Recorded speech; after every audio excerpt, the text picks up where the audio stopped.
भारत सरकार के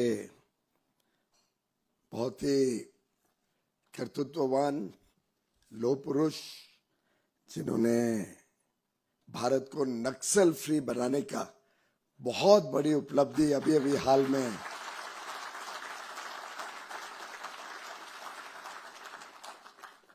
केंद्रीय गृह और सहकारिता मंत्री माननीय श्री अमित शाह जी, गुजरात सरकार के लोकप्रिय लोकप्रिय गुजराती में क्या बोलते हैं चीफ मिनिस्टर को? मुख्यमंत्री बोलते हैं।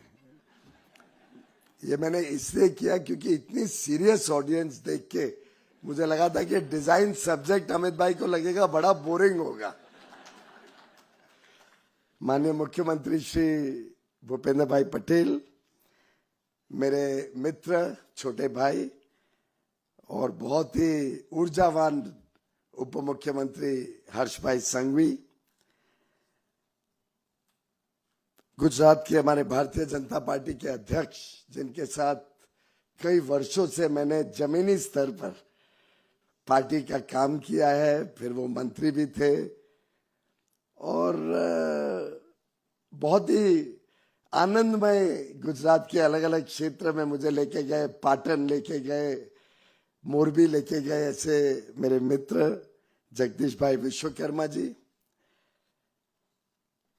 सम्मान्य मंच, यहाँ उपस्थित सभी एकेडमिक क्षेत्र की दुनिया से, उद्योग और उद्यमियों की दुनिया से जुड़े हुए साथीगण, इनोवेटर्स, कई सारे स्टार्टअप्स भी यहाँ पे आज आए हैं, युवा साथी, मीडिया के मित्रों, भाई और बहनों,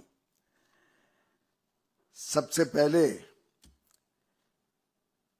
मैं हृदय से स्वागत करना चाहता हूं भारत के सपनों को साकार करने वाले माननीय प्रधानमंत्री नरेंद्र मोदी जी के एक भारत श्रेष्ठ भारत के विजन के शिल्पकार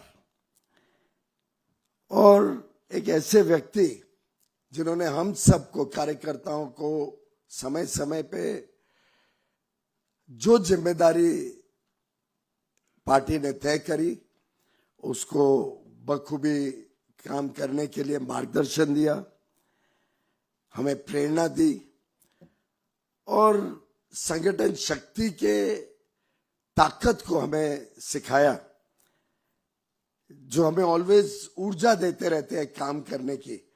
ऐसे हम सबके नेता माननीय अमित भाई शाह का स्वागत करना चाहूंगा और धन्यवाद करना चाहूंगा कि आपने आज इस कैंपस में आके हम सबका उत्साह बढ़ाया है, हम सबको और ऊर्जा दी है आगे काम करने के लिए। मैं आदरपूर्वक अभिनंदन करता हूं गुजरात के माननीय मुख्यमंत्री जी श्री भूपेंद्र भाई पटेल, जिनके नेतृत्व में गुजरात भारत का एक एंटरप्रेन्योरियल पावर हाउस के रूप में काम कर रहा है। उनके साथ माननीय हर्ष संघवी जी तेजी से विकास पूरे गुजरात के कोने कोने तक पहुंचे, नई इंडस्ट्रीज, मॉडर्न अति आधुनिक सेक्टर्स, सेमीकंडक्टर हो, इलेक्ट्रॉनिक्स हो, डिफेंस और एरोस्पेस हो, और साथ ही साथ हमारे विरासत के सेक्टर्स, चाहे जेम एंड ज्वेलरी हो, डायमंड हो, टेक्सटाइल हो, सबका जो सम्मिलित ताकत गुजरात में देखने को मिलती है भूपेंद्र भाई और हर्ष जी के नेतृत्व में, वो वास्तव में एक रोल मॉडल है जो माननीय प्रधानमंत्री जी ने जिसकी नींव रखी और आज इनके नेतृत्व में तेजी से आगे बढ़ रही है। माननीय प्रधानमंत्री जी ने गुजरात को जो मॉडल दिया था डेवलपमेंट का, वो आज पूरा देश अपना रहा है, विकास भी, विरासत भी। और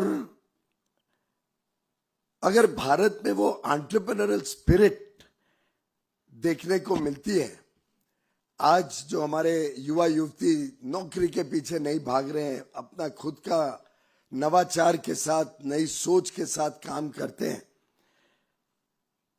उसमें एक बहुत अहम कड़ी इनोवेशन और इनोवेशन के साथ डिजाइन की है। वैसे तो अभी हाल में ही जो चुनाव में अभूतपूर्व विजय माननीय प्रधानमंत्री और माननीय अमित शाह जी के नेतृत्व में पश्चिम बंगाल में हुई, अगर उसको भी देखें तो एक अमित भाई के working style, design in thinking का एक ये उदाहरण है।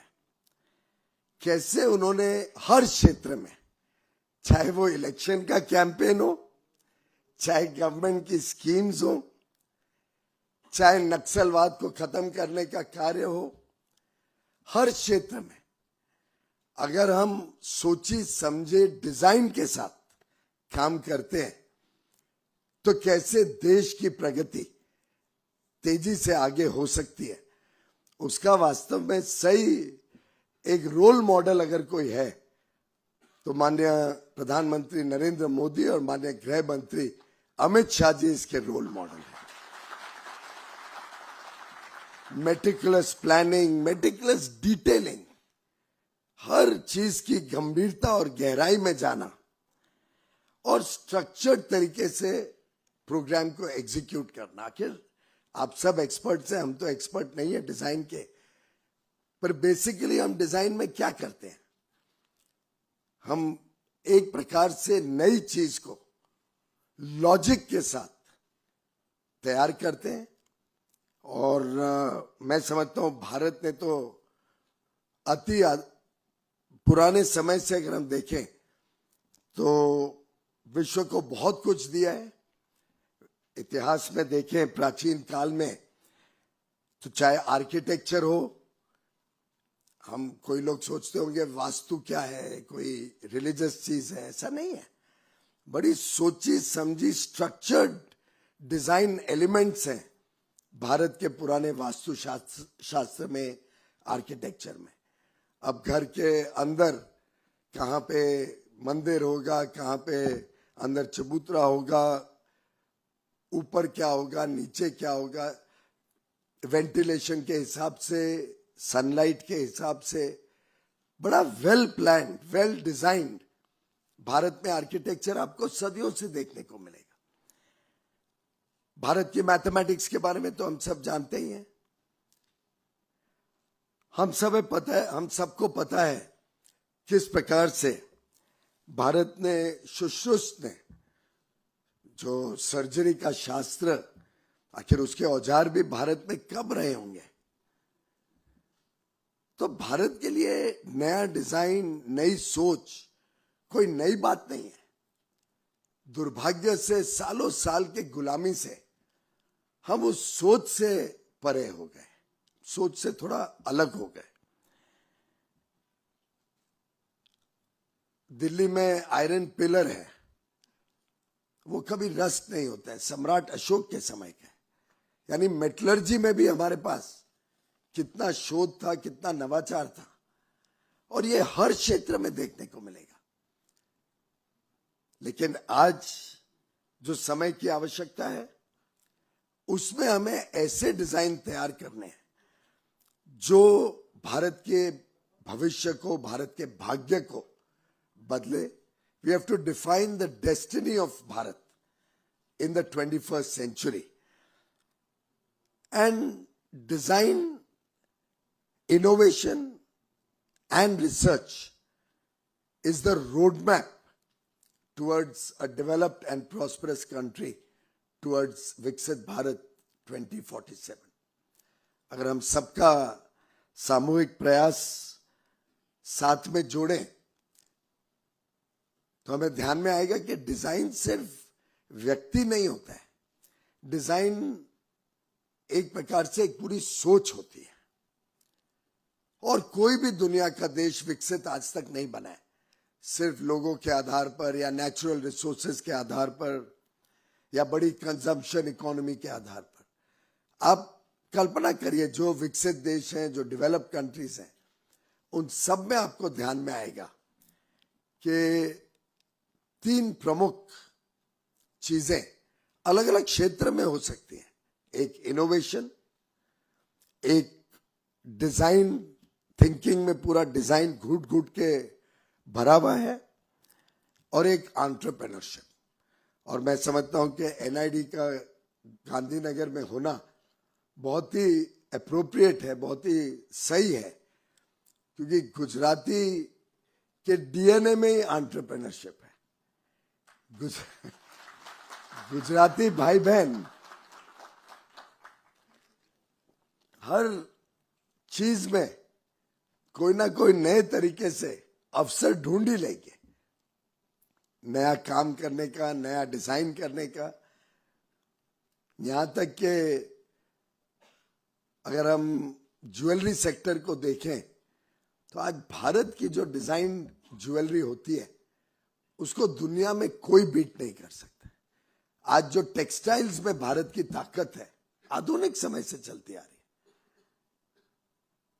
तो उसको कोई बीट नहीं कर सकता है पूरी दुनिया।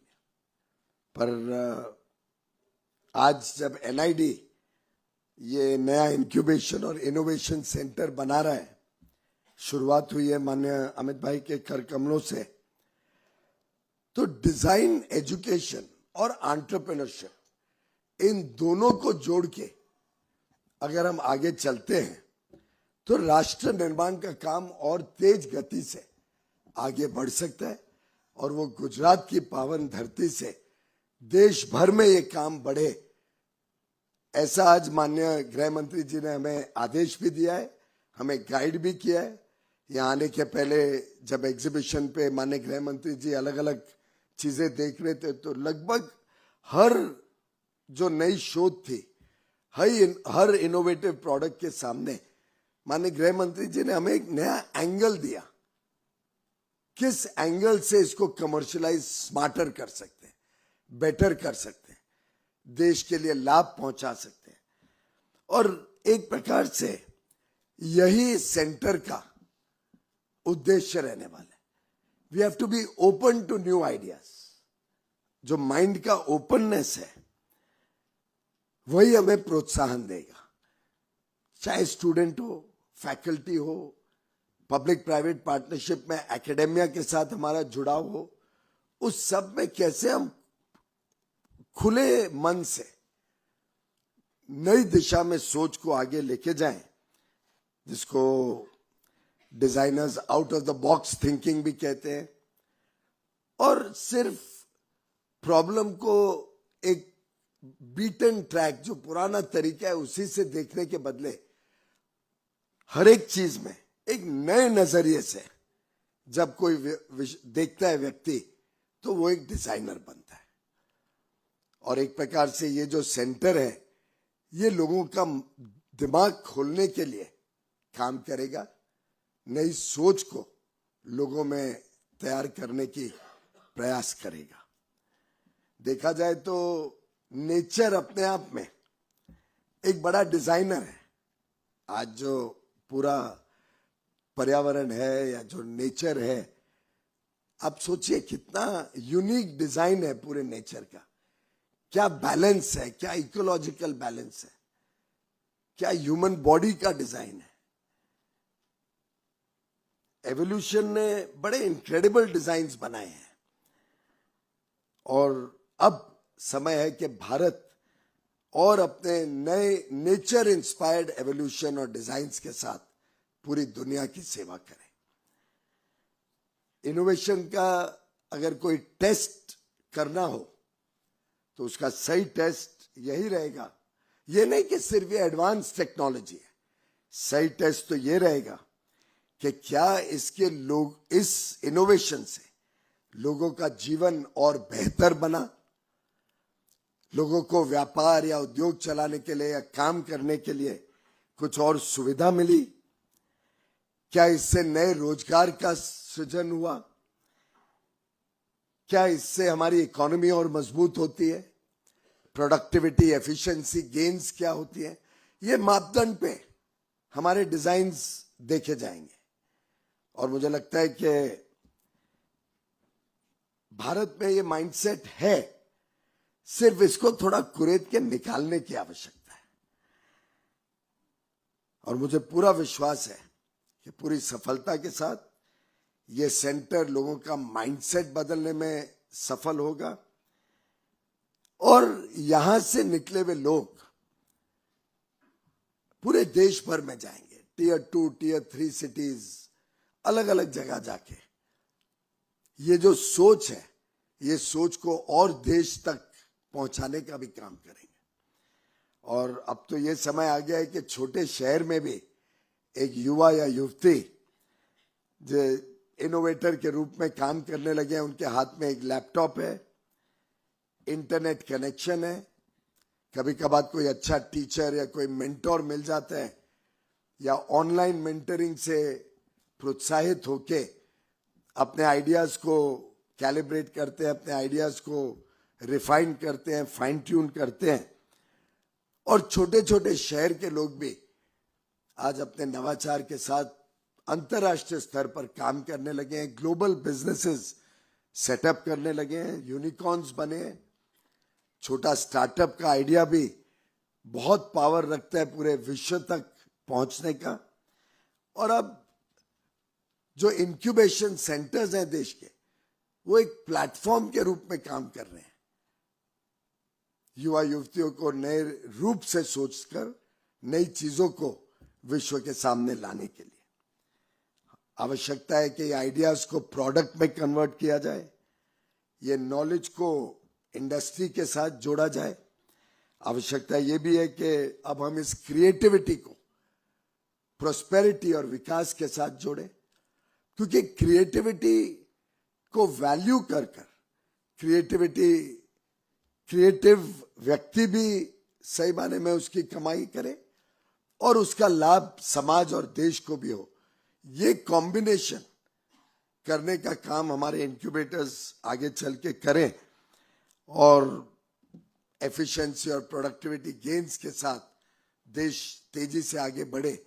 ये हमारे इंक्यूबेशन सेंटर की फिलॉसफी रहेगी, सोच रहेगी। पुराने इंडस्ट्रियल रेवोल्यूशन के समय सस्ते लेबर के आधार पर काफी काम टिका हुआ था। फ्यूचर की जो इकोनॉमी है वो ऑटोमेशन, आर्टिफिशियल इंटेलिजेंस, ज्यादा टैलेंट और skilled man power, creative designs और इनोवेशन के आधार पर देश को और उद्योग को आगे बढ़ाएगा।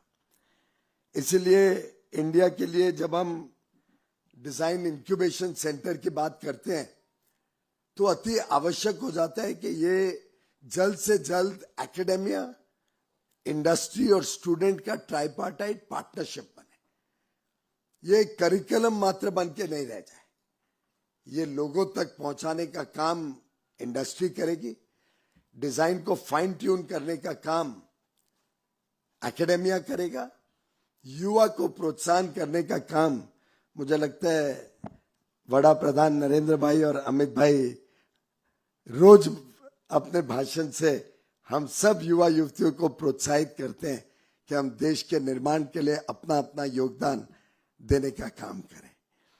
वैसे मेरा लड़का कह रहा है मेरा समय पूरा हो गया, पर माननीय गृह मंत्री जी ने मुझे अनुमति दी है कि मैं थोड़ा विस्तार से विषय रखने की कोशिश करूं, जिससे हमारे यहाँ उपस्थित सब एकेडमिशियंस वगैरह भी ये माइंड में समझे कि हमारा काम सिर्फ एक स्टूडेंट बनाना नहीं है, हमारा काम स्टूडेंट को अंतिम छोर तक लेके जाना है।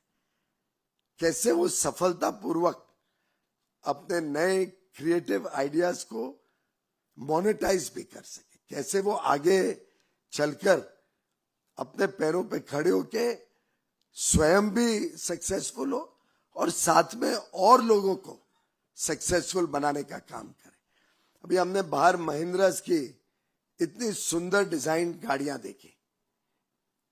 अब आप अंतरराष्ट्रीय कोई गाड़ी देख लो, वैसे तो जो दुनिया में बड़ी विख्यात गाड़ियां हैं उसका डिजाइन इसके सामने कुछ भी नहीं है। साइबर ट्रक वगैरह, I don't think they stand a patch compared to the cars designed by our NID students। पर क्या वो सही माने में स्टूडेंट भी प्रोत्साहित तो हुआ कि अमित भाई आए, अमित भाई ने देखा, उसको रिकॉग्नाइज किया, पर क्या वो स्टेक होल्डर बन पाया इस डिजाइन की सफलता में अंत तक? ये भी हमने अभी अपने काम में, अपने टीचिंग्स में स्टूडेंट को समझाना पड़ेगा, तैयार करना पड़ेगा, और एक इंक्यूबेशन के साथ साथ प्लेटफॉर्म क्रिएट करें जो इंक्यूबेशन को कमर्शियल मोनेटाइजेशन तक लेके जाए। ये काम भी अभी हम आगे चल के बढ़ाएंगे, और इसमें जो भी आप आइडियाज दें वो वेलकम होंगे। आज का भारत कमजोर नहीं है, आज का भारत आत्मविश्वास के साथ भरा हुआ है। आज का भारत डिजिटल कनेक्टिविटी में सबसे तेज है, सबसे आगे है। शायद ही दुनिया में कोई देश ने इतनी तेजी से 5G कोने कोने तक पहुंचाया हो। शायद ही कोई देश है जहां पे इतना कम सस्ते दाम पर आपको डिजिटल कनेक्टिविटी मिलती हो और डेटा मिलता हो, जिसके कारण आज हम विश्व के आकर्षण का केंद्र बने हैं। और आज का भारत एम्बिशियस भी बहुत है। आज का भारत छोटी मोटी उपलब्धियों के पीछे नहीं जा रहा है। आज का भारत अपने आप को एक विश्वगुरु बनाने के लिए काम कर रहा है। और ऐसे में जब हमारे पास विश्व की फास्टेस्ट ग्रोइंग इकोनॉमी है, थर्ड लार्जेस्ट स्टार्टअप इकोसिस्टम है, हम डिजिटल पब्लिक इंफ्रास्ट्रक्चर में विश्व स्तरीय लीडर बने, हमारे पास एक मैन्युफैक्चरिंग पावर हाउस है, हमारे पास एक निर्णायक नेतृत्व है, डिसाइसिव लीडरशिप है, युवाओं की फौज है, युवा युवतियों की। करीब करीब 14 लाख स्टेम ग्रेजुएट्स भारत में हर साल तैयार होते हैं, साइंस, टेक्नोलॉजी, मैथ्स और इंजीनियरिंग के 14 लाख। जब मैं विदेश के कोई मंत्रियों को, वाणिज्य मंत्री या उद्योग मंत्रियों को बताता हूं तो आश्चर्यचकित हो जाते हैं कि इतनी बड़ी फौज, युवा फौज आज भारत की कैसे बड़ी ताकत बनी है। और यही ताकत आज हमारे देश को एक पूरे विश्व में मोस्ट ट्रस्टेड पार्टनर के रूप में देख रही है। और ये मौका है हमारे पास, हमें मौका गंवाना नहीं चाहिए। और इस मौके को फास्ट ट्रैक करना हो, इस मौके का पूरा लाभ लेना हो, तो हमें डिजाइन स्टेज से शुरू करना होगा। अगला जो बड़ा कदम होगा वो जरूरी नहीं है मुंबई दिल्ली से आने वाला है। जो बड़ी अगली शोध होगी, हो सकता है सूरत से आए, हो सकता है पाटन से आए, हो सकता है पश्चिम बंगाल के कोई छोटे खड़गपुर से आए, या झारखंड के शहर धनबाद से आए। समय बदल गया है। Internet has been a great leveller, democratize किया है उसने लोगों की अपॉर्चुनिटीज को। और ये जो आज ताकत 140 करोड़ भारतवासियों को देश भर में पहुंची है, उसके पीछे आप सोचिए कितना सोची समझी रणनीति रही है। वैसे तो गुजरात ने इसका लाभ, जब वड़ा प्रधान यहाँ पे मुख्यमंत्री थे तभी आपने देखा, हर घर तक बिजली, हर खेत में बिजली, उद्योग को 24 घंटे बिजली, इंफ्रास्ट्रक्चर, अति आधुनिक इंफ्रास्ट्रक्चर। गुजरात ने तो इसका स्वाद पहले ही लिया, आज पूरा देश इसका स्वाद ले रहा है। प्रधानमंत्री जी जब 14 में दिल्ली आए, शुरू में उन्होंने मेक इन इंडिया लॉन्च किया, स्टार्टअप इंडिया लॉन्च किया, डिजिटल इंडिया लॉन्च किया। एक प्रकार से पूरे देश के इलेक्ट्रिसिटी ग्रिड को ज्वाइन करके, सब रीजनल ग्रिड्स ज्वाइन करके एक बड़ा ग्रिड बनाया, जो आज हमारी ताकत बन गई है। हमें अगर डेटा सेंटर्स लाने हैं, और लगभग अनुमान है कि डेटा सेंटर्स अकेले में हम लाखों करोड़ रुपए भारत में अट्रैक्ट कर सकते हैं। उसका 2 कारण है। एक, हमारे पास वो इंफ्रास्ट्रक्चर है, लो कॉस्ट डेटा है, लो कॉस्ट डिजिटल कनेक्टिविटी है, हाई क्वालिटी की। हमारे पास यूथफुल टैलेंट है, पर साथ ही साथ विश्वास है। लोग, दुनिया आज विश्वास करती है कि भारत में आप डेटा रखो या भारत में कुछ इनोवेशन करो तो उसको कोई चोरी नहीं करेगा, क्योंकि भारत का डीएनए ईमानदार है। और वही आज जो ताकत है वो आज पूरे विश्व की बड़ी बड़ी कंपनियों को ग्लोबल कैपेबिलिटी सेंटर्स यहाँ लाना, यहीं पे डिजाइन करना, यहीं पे इनोवेट करना विश्व के लिए, उसके लिए प्रोत्साहित कर रही है। 1700-1800 बड़ी विश्व विख्यात कंपनीज दुनिया भर की ऑलरेडी भारत में दुनिया का इनोवेशन कर रही है। यहां से तो हमारे पास जो बड़ी ताकत है उसको हम देश के विकास के लिए लगाएं। एक प्रकार से यही काम ये इंक्यूबेशन सेंटर करेगा। आगे चल के हम मॉडर्न टेक्नोलॉजी के साथ बनाए हुए चीजें जब विश्व में फ्री ट्रेड एग्रीमेंट्स जो माननीय मोदी जी ने फाइनलाइज किए हैं, और आप कल्पना करिए मोदी जी सोचते कितना गहराई से है। उन्होंने फ्री ट्रेड एग्रीमेंट्स हमारे स्पर्धा में जो कंट्रीज खड़ी हैं उनके साथ नहीं किए। जो ताकतवर कंट्रीज हैं, जो विकसित देश हैं, जो अमीर देश हैं, उनके साथ मोदी जी ने फ्री ट्रेड एग्रीमेंट्स किया। 38 देशों के साथ, जो 2/3 विश्व का व्यापार कवर करती है। ऑलमोस्ट 70% ऑफ ग्लोबल जीडीपी में आज भारत को प्रिफर्ड एक्सेस दिलवाया प्रधानमंत्री मोदी जी ने। और यही हमारी ताकत बनेगी अगर हम सब ने अपने प्रोडक्ट्स की डिजाइन, पैकेजिंग, नए इनोवेटिव प्रोडक्ट्स, ब्रांडिंग और एक आउटवर्ड लुकिंग कि हमें विश्व की मार्केट कैप्चर करनी, सिर्फ भारत नहीं, इस सोच को अगर हमारे युवा युवतियों तक पहुंचा दिया तो मित्रों पूरा दुनिया की नजरें आज भारत के ऊपर टिकी हुई। पूरी दुनिया की नजर, पूरी दुनिया देख रही है कि नरेंद्र मोदी जैसा एक ऐसा नेता जो 140 करोड़ लोगों का हौसला बढ़ाते हुए उनको गाइड कर रहे, एक प्रकार से मेंटरिंग कर रहे आगे बढ़ने के लिए। पूरी दुनिया देख रही है कैसे अमित भाई ने पूरे देश को, कहां 125 डिस्ट्रिक्ट्स में आप घुस नहीं पाते थे। नक्सल एक्टिविटीज इतनी प्रभावित थी, वहां कोई डेवलपमेंट नहीं, कोई इंफ्रास्ट्रक्चर नहीं। महाराष्ट्र भी था, गुजरात भी था। आज गढ़चिरौली में लाखों करोड़ रुपए का कारोबार हो रहा है, स्टील फैक्ट्रियां लग रही हैं, माइनिंग हो रहा है बड़े रूप में, लोगों को आमदनी हो रही है। मैं समझता हूं जिस प्रकार से प्रधानमंत्री मोदी जी, गृह मंत्री अमित शाह जी ने अलग अलग कामों से देश को आज तैयार किया है नई चुनौतियों के लिए। बड़े से बड़े आपदा आ जाए, देश आज तैयार है उन चुनौतियों के लिए। ऐसी स्थिति में अब हम सबको भी रेसिलिएंट सप्लाई चेन्स हो, हमारे सस्टेनेबिलिटी का एफर्ट हो, क्लीन एनर्जी, रिन्यूएबल एनर्जी का एफर्ट हो, low cost manufacturing with technology driven and creative ideas हो, इस सब में तेजी से आगे बढ़ना है। ये एक हिस्टोरिक अपॉर्चुनिटी है, हम गवा नहीं सकते। हमारे भविष्य की ग्लोबल कंपेटिटिवनेस प्रोडक्टिविटी के आधार पर होगी, हाई क्वालिटी के आधार पर होगी, अच्छे डिजाइन के आधार पर होगी, सस्टेनेबल मैन्युफैक्चरिंग प्रैक्टिसेस के आधार पर होगी, और स्पीड इन इनोवेशन, ये डिफाइन करेगा नया भारत। और मुझे पूरी विश्वास है कि आगे आने वाले दिनों में ये सेंटर एक नई शुरुआत के साथ, जो आज हमें गाइडेंस माननीय गृह मंत्री जी ने दिया है, उसको लेके देश भर में फैलेगा।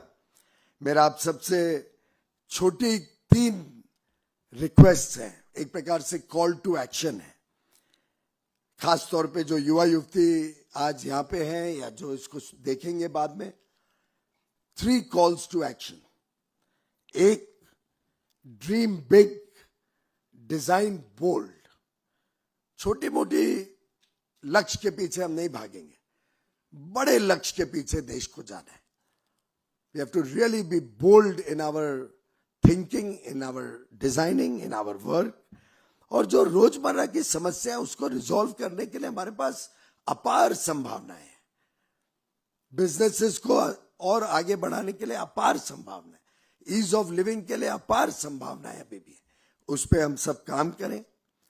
अब हम सिर्फ अपने लिए डिजाइन नहीं करें, भारत के लिए या अपने क्षेत्र के लिए, अब हम दुनिया के लिए डिजाइन करें। नए sector semiconductors, artificial intelligence, quantum computing, machine learning, deep tech की तरफ हमारा फोकस बढ़ाएं, जिससे हमारी पहचान दुनिया में बदले, एक मॉडर्न टेक्नोलॉजिकल पावर हाउस की पहचान बने।